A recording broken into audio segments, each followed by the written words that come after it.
Good morning everybody, I am Sarah with the trains and you find me here today at Shenfield Station. Today I'm going to be heading off and exploring the line down to Southend Victoria. Our first station of the day is going to be Rayleigh, or is it Raleigh? We'll find out when the announcements come on.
Welcome to this service for Southend Victoria. We will be calling at Rayleigh, Wickford, Rayleigh, Hockley, Rochford, Southend Airport, Prittlewell and Southend Victoria. Okay, so it is Rayleigh then.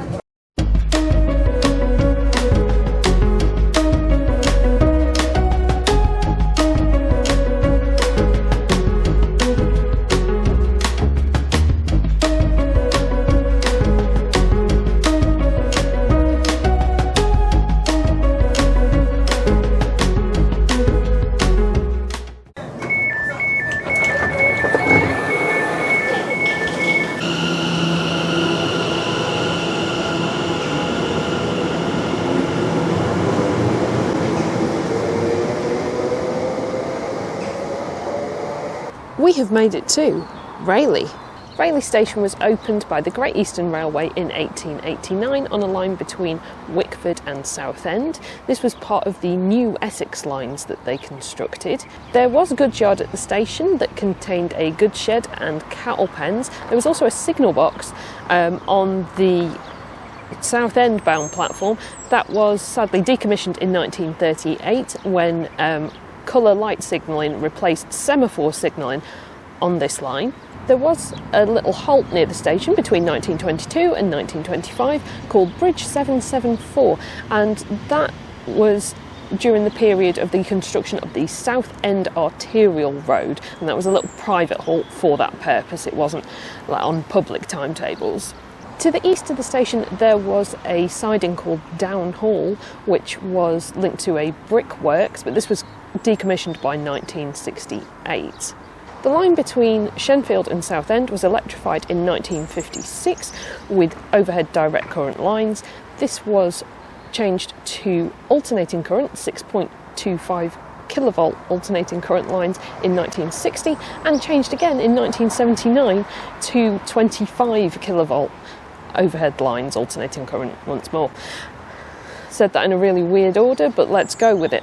Between 2017 and 2020, the overhead line equipment was upgraded to an auto-tensioning system, and that means that the lines overhead are kept at a constant tension regardless of what temperature they are, and that makes it better for the pantograph, the thingy on top of the train, to connect to the line consistently, and the pantograph collects current from the overhead line to power the train.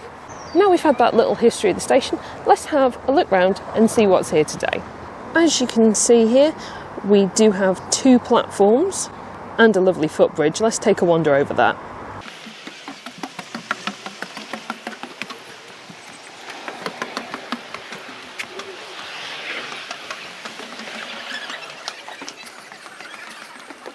Out on the London-bound side of the station, we do have the original station building. That was designed by the Great Eastern Railway architect W.N. Ashby, and this style of building is known as domestic revival, or Ashby style, or New Essex style. As you can see, we've got plenty of buses outside the station. We also have the car park, which is likely where the goods yard was. So an off-peak daily parking ticket will cost you £5.40. Let's have a look at the league table and see where that puts Rayleigh. Rayleigh enters the league table in 10th place, aka third from bottom. On the platforms we do have toilets, as well as these lovely original canopies. We do also have waiting rooms. Heading out this way, out from the Southend bound platform, is a level access ramp. In terms of accessibility at the station, there is level access to both platforms, however there is not any level access between the platforms, unfortunately. Now, after that very quick visit to Rayleigh, let's go ahead and get our train to Hockley.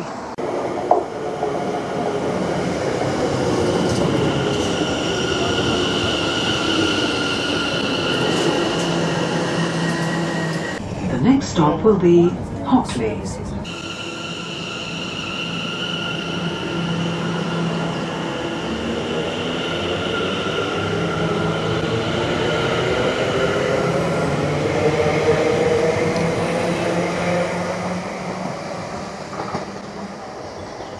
Heed the warning, there are prickly plants here. We have now made it to Hockley. Just like Rayleigh, Hockley was opened in 1889 by the Great Eastern Railway on that line between Wickford and Southend. The station, much like Rayleigh, had a signal box until 1938, and there was also a goods yard here that was operational until 1967. The goods yard featured a 30 hundredweight crane. Now, hundredweight is an imperial measurement that means about as much to me as the theory of relativity, but I certainly will try and find out what that is in metric, put that on the screen, and it'll still mean about the same to me. I just know it's heavy. Let's now go and have a look round and see what's here at Hockley today. There are two lovely long platforms capable of accommodating, I believe, up to 12 cars, but at the very least 10. We've got the original canopies here also.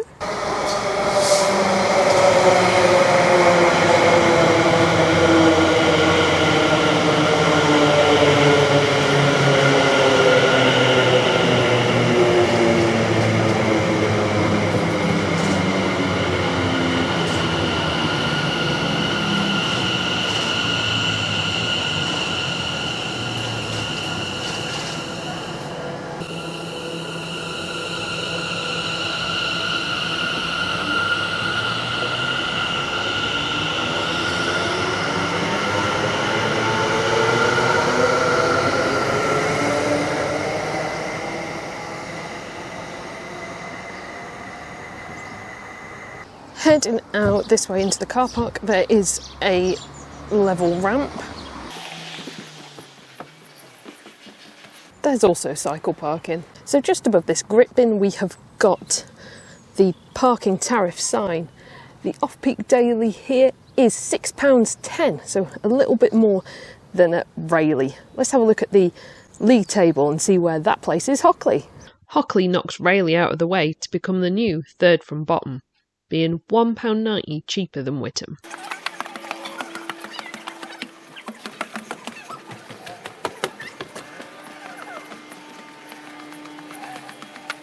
The London-bound side has the lovely old station building in the Ashby style. I have spied a telephone box. Here's the key question. Does it work? Okay, I've got my answer before I've even opened the door. Let's open the door anyway. No, it doesn't work. There isn't even a receiver. Ooh, I have just found this faux British Rail totem sign directing me to the garden.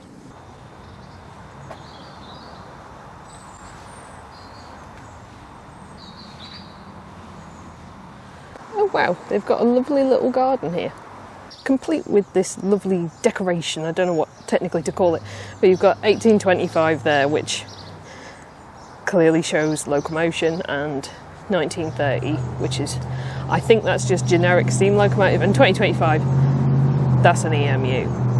We've also got a lovely butterfly identification guide and a bee identification guide. Also found one of these benches that talks. Does it work? Let's see. Thank you for taking the time. Oh my god, it does. And enjoy this garden. It is a labour of love. More recently, technology. So in terms of accessibility at Hockley, it sort of suffers from the same issue as Rayleigh in that there's level access to both platforms, but there's not any level access between the platforms. Now we've had that little look round Hockley station, we'll shortly be heading off to Rochford. I am just going to have a very quick see if I can find a unofficial, shall we say, level access between the platforms. Let's go. So behind the London bound platform there is this footpath, and I'm wondering where that leads to. Yeah, this isn't going to lead to anything level. I can already see, yep, steps. Where does it go though?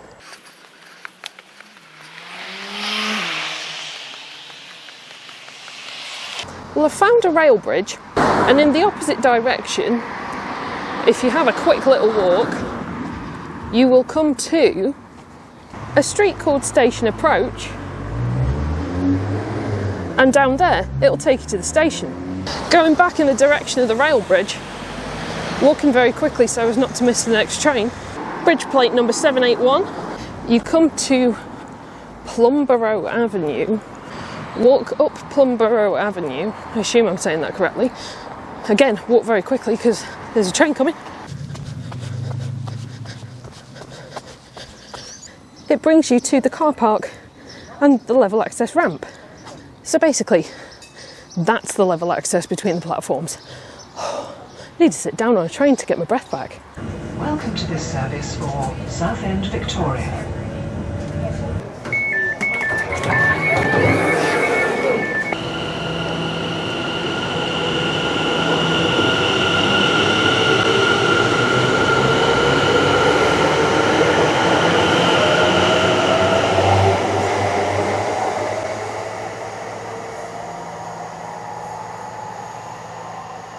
Here we are at Rochford. First thing I noticed at Rochford is we've got some lovely artwork on the walls. So as with the other stations we visited today, this station opened in 1889 on that line between Wickford and Southend. There was a goods yard to the west of the station here, but that closed on the 5th of June 1967. There was also a signal box, which, like the other signal boxes, closed in 1938 when colour light signalling was introduced on this line. Now let's have a little look round and see what's here at Rochford today. So we have got these two lovely long platforms, and on the sign for Rochford we've got a little logo from the Community Rail Partnership. This is very originally called the Southend line, although there's absolutely nothing wrong with that, and there's a little picture on the sign that will be explained later when we get to Southend.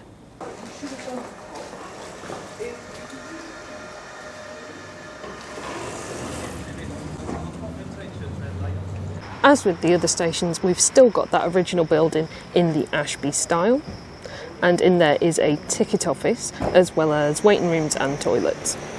Down here I have found this it's clearly an old railway building. That bit is labelled up as the Great Eastern Room, wonder what that's named after, and down there is the Pullman Suite. Judging by this old map and its position within the goods yard, I'd say that this building is a goods shed. So as we're in the car park at Rochford, we may as well go and check the parking tariffs. Off-peak daily here is £6.10. I think that puts it joint with Hockley. Yes, this does put Rochford in joint 11th place with Hockley. Let's head over the footbridge to the London bound platform.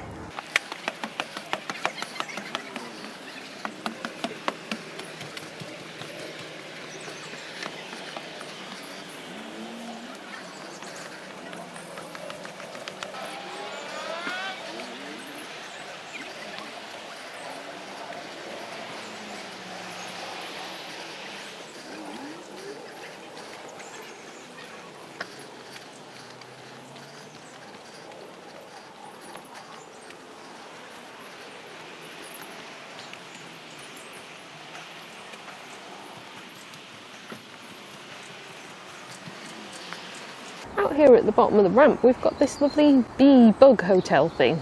So in terms of accessibility here at Rochford, there is level access to both platforms, but I've got to go out and search for the level access between the platforms because there's not anything directly in the station, there's just that footbridge. So heading out of the London bound side, we find a rail bridge under which a footpath goes. That sign says contact rail track if there's any issues. They weren't much good when they were in charge of the railways. What do you think they're going to do now?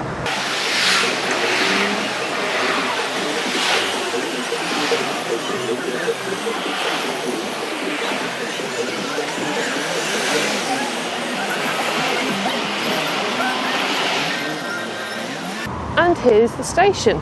So there you have it, your level access between the platforms at Rochford. It is a bit of a trek though, and the bit down from the main road up to the station, that's steep. I'm not going to lie about that. Oh, bum, can we make it? That was very close. And having caught that train by the skin of our teeth, we're heading off to Southend Airport.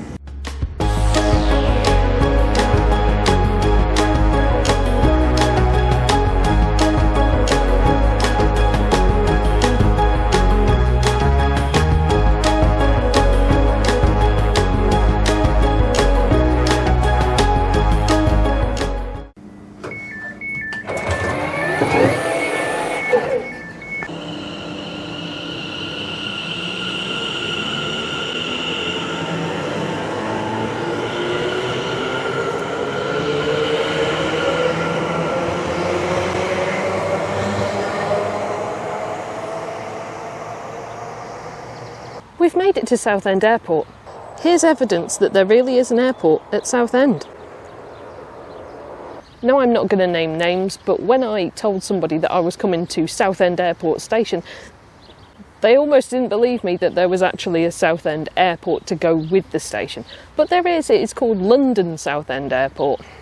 Apart from the fact that it's not in London.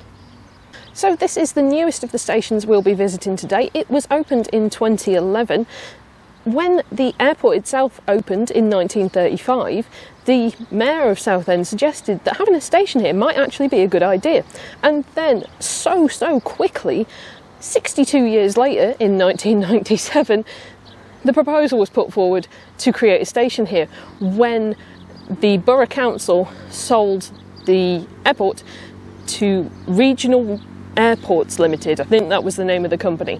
Another 11 years later, Stobart Aviation tried to sort of push forward the idea of actually building the station that had been proposed in 1997, and construction started in 2009. The station was originally supposed to open in 2009, but for various reasons it got pushed back until 2011. And in 2012, a new terminal building adjoining the station was opened.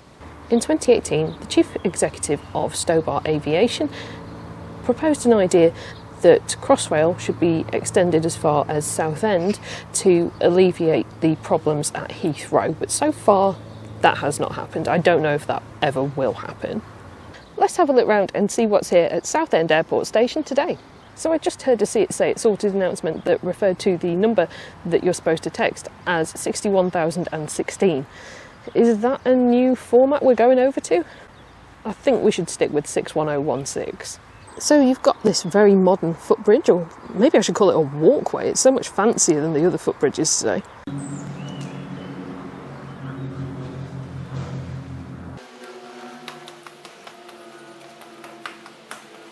So we do have lifts here to provide level access between the platforms.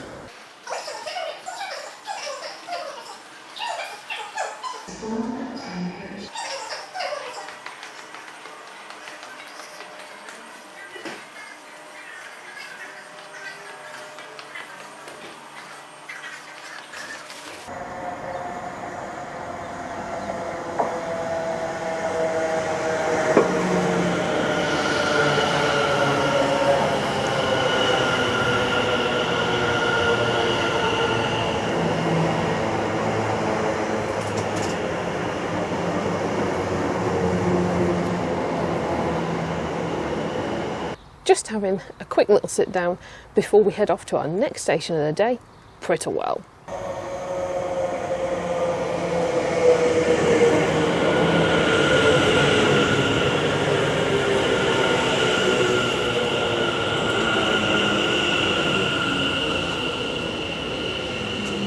Welcome to this service for Southend Victoria. We will be calling at Prittlewell and Southend Victoria.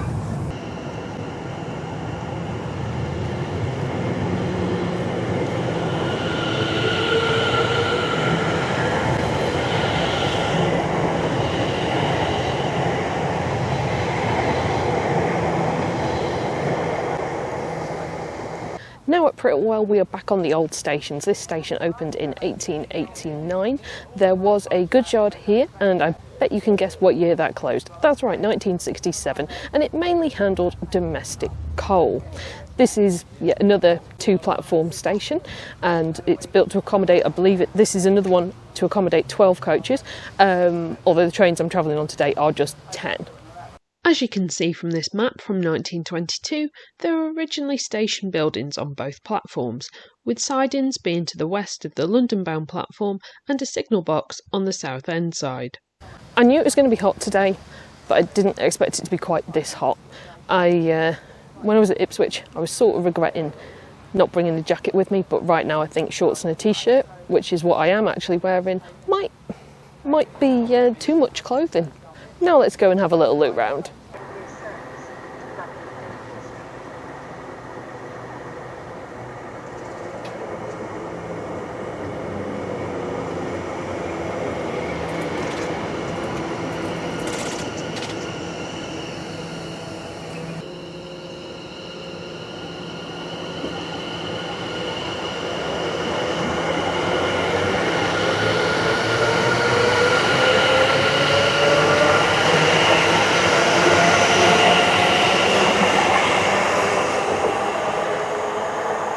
As you can see, both platforms still have their original canopies.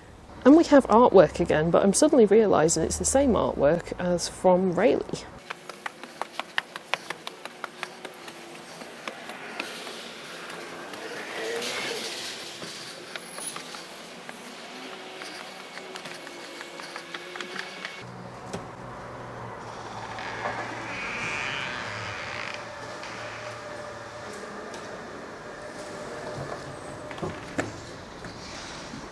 Again, we've got a beautiful old station building, and in there is a ticket office. I am now going to see what the alternative access for platform number 2 is, because obviously we've got the footbridge between the two platforms, but let's see how else you can get to it. Can you get there on the level? As we're passing, let's check the parking fees. The off-peak daily here is £5.45. Here's a phone box, but does it work? Well, there's no glass, so I can just reach in. No dial tone, doesn't appear to work. So we've got an old building here. It's labelled up as hazardous, keep out, asbestos risk. But I'm wondering if it's an old railway building. I'd guess that it is, but we'll check an old map.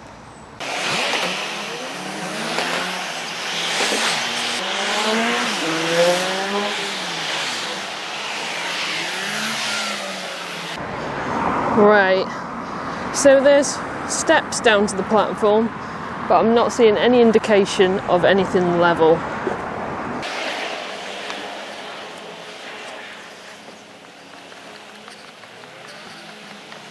Yeah, I've triple checked. There's no level access to platform number 2. Ooh, I found this lovely piece of artwork. It's now nearly time for our train to the last station of the day, Southend Victoria.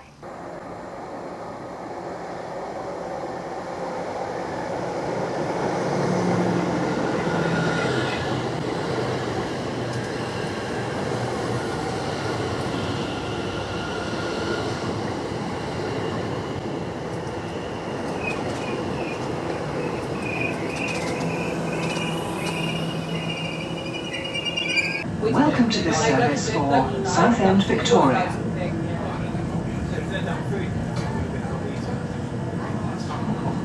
The next stop will be Southend Victoria. Exit for Adventure Island.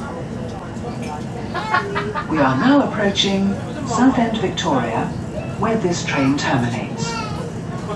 We have now made it to Southend Victoria, where this line terminates. So Southend Victoria has had a few names over the years. In 1889 it opened as Southend-on-Sea. Then in 1933 it was renamed to Southend-on-Sea for Westcliff and Thorpe Bay.